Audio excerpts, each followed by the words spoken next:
Ah, les semaines internationales. Rien de plus beau que de supporter son pays, sa nation, pour assurer un petit peu plus son côté patriotisme que l'on peut avoir, d'assurer cet aspect beau jeu, tactique, employé par nos magnifiques sélectionneurs, de revoir des joueurs dont on ignorait l'existence. Ah, vraiment, les semaines internationales.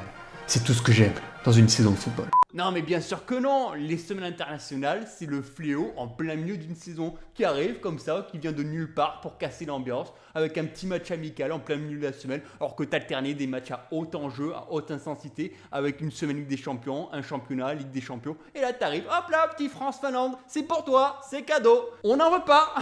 Ça profite à qui ce genre de semaine internationale? Non, parce que dans le football, c'est pas compliqué. T'as deux types de supporters. T'as ceux qui, comme moi, ont une connaissance, une culture de foot, qui s'intéressent aux différents championnats, qui comprennent un petit peu plus les rivalités entre les différents clubs, les différents supporters, l'historique, le palmarès général.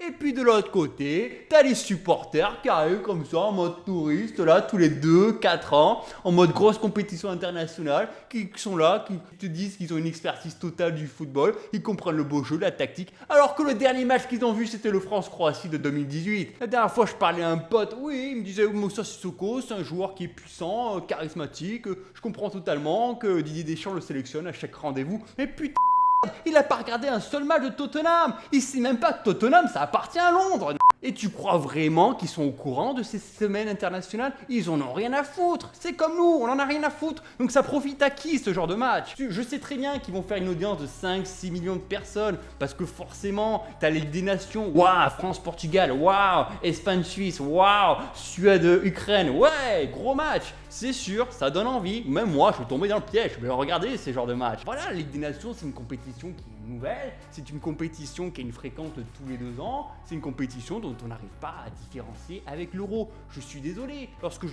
demande c'est quoi la différence entre l'euro et la Ligue des Nations à ce genre de supporter qui arrive tous les 2-4 ans, eh ben, il n'arrivera jamais à me répondre. Il n'est même pas au courant de ce que c'est une Ligue des Nations. Va leur expliquer. Même moi, j'arrive même pas à expliquer le fonctionnement. J'arrive même pas à faire la différence entre les deux. Autant j'arrive à dire que la France est championne du monde, que le Portugal a été championne d'Europe, mais pour le vainqueur de la Ligue des Nations, qu'est-ce que je dois dire? Qu'il est champion d'Europe des Nations? Ça veut rien dire. Et puis ce logo là, non, mais c'était quoi le projet à la base? Le mec il est arrivé, je vais faire un logo les gars, à l'image de cette compétition, ça va être de la grosse merde. Il est arrivé, il a pris un drapeau en grand comme ça, et puis il s'est dit je vais mettre des carrés, je vais mettre des ronds, des triangles un peu partout, et puis il met de la couleur, Il a pris toutes les couleurs peintes, là, le orange, le bleu, le cyan, le purple, le vert, ça veut rien dire. C'est un désastre total ce logo, il est dégueulasse. J'essaye de le mettre dans mes vidéos, mais ça va ressortir de partout. Ah, Ligue des Nations, il y a des équipes qui montent, il y a des équipes qui descendent, il y a des groupes A qui sont privilégiés, il y a des groupes B qui ne gagneront jamais cette compétition, il y a des groupes D qui doivent attendre 6 ans avant de pouvoir peut-être espérer faire quelque chose dans cette compétition. Aucun sens, aucun intérêt. Oui, je sais que ces semaines internationales, ce n'est pas que la Ligue des Nations et que partout dans le monde, il y a des qualifications pour la CAN, pour la Coupe du Monde 2022. Pour tout ce genre de grosses compétitions qui a quand même beaucoup plus d'intérêt. Je suis d'accord, mais je pense que c'est une erreur de devoir couper entre septembre, octobre, novembre, que les joueurs soient obligés de faire des longues distances en avion de 10-15 heures de vol pour rejoindre leur sélection et jouer des matchs comme ça.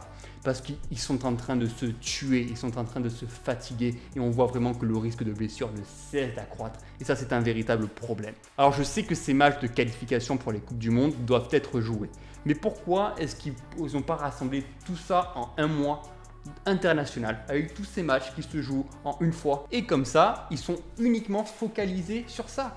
Et au moins, à la fin, tout le monde est satisfait. Il n'y a pas de problème de blessure. Il n'y a pas de problème quelconque. Il n'y a pas de problème de voyage de longue distance entre le club et le pays. Et puis en Europe, la Ligue des Nations, je ne comprends pas pourquoi ils ne l'ont pas annulé ou reporté. Tu as reporté ton Euro 2020 à juin 2021, dans ce cas-là, tu as cette compétition-là, et tu annules l'autre. Enfin, je sais pas, ça sert à rien, c'est pas grave, on peut attendre une année de plus, 2 années de plus, on n'a pas besoin de tout ça. Voilà les gars, gros coup de gueule encore une fois, semaine internationale, ça va être excitant, waouh. J'attends tellement ce France-Finlande de mercredi soir là, c'est vraiment un régalade. Ah là là là là, j'attends de voir un petit doublé de Olivier Giroud de la tête. Ah lui il va être en forme, Oh lui il va être en forme. Lui il a pas joué avec son club là, tu vas voir, lui il va être au taquet. Et là tout le monde va dire waouh Olivier Giroud, wouhou Olivier. Voilà les gars, n'hésitez pas à vous abonner, à liker la vidéo, à la partager. Si vous êtes d'accord avec moi, je pense que vous êtes beaucoup d'accord avec moi. Mais voilà, n'hésitez pas à me dire ce que vous pensez de ces semaines internationales. Est-ce que c'est utile? Est-ce que c'est nécessaire? Est-ce qu'on aurait pu peut-être les alléger un tout petit peu plus? N'hésitez pas à me dire tout ça dans les commentaires. Salut!